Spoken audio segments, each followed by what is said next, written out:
কোটি কোটি টকা লুটি পলায়ন কৰা মহাপ্ৰবঞ্চক দীপাংকৰ বৰ্মনৰ প্ৰেয়সীক আটক খাৰঘুলিৰ পৰা পাণবজাৰ আৰক্ষী আটক কৰে যুৱতীগৰাকীক বাতিল কৰা হৈছে দীপাংকৰৰ ভিসা চিট ফাণ্ড কেলেংকাৰীৰ নামত কোটি কোটি টকা লুটি পলায়ন কৰা মহাপ্ৰবঞ্চক দীপাংকৰ বৰ্মনৰ প্ৰেয়সীক আটক কৰিছে মহানগৰ আৰক্ষীয়ে খাৰঘুলিৰ পৰা পাণবজাৰ আৰক্ষীয়ে আটক কৰে যুৱতীগৰাকীক বৰ্তমান পাণবজাৰ মহিলা থানাত ৰখা হৈছে দীপাংকৰৰ প্ৰেয়সীক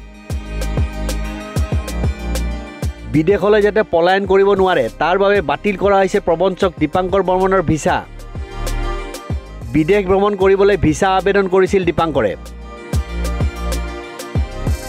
উল্লেখযোগ্য যে খুদ গুৱাহাটী মহানগৰীত চিট ফাণ্ডৰ নামত কোটি কোটি টকা লুটি অসম এৰি পলাল দীপাংকৰ বৰ্মন নামৰ মহাপ্ৰবঞ্চকটো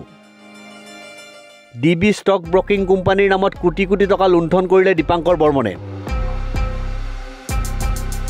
কষ্টৰ ধন বিনিয়োগ কৰি মূৰে কপালে হাত দিছে বহু গ্ৰাহকে মহানগৰীৰ বৰা চাৰ্ভিছত সুবিশাল আটক ধুনীয়া কাৰ্যালয় খুলি চিট ফাণ্ডৰ নামত চলাইছিল লুণ্ঠন ৰাজ কোটি কোটি টকা লৈ উঠাও হ'ল মহাপ্ৰবঞ্চক দীপাংকৰ দীপাংকৰ বৰ্মনৰ চলাহী কথাত ভুল গৈ কোটিপতি হোৱাৰ আশাত শ লোকে ধন বিনিয়োগ কৰিছিল ডিবি ষ্টক ব্ৰকিং কোম্পানীত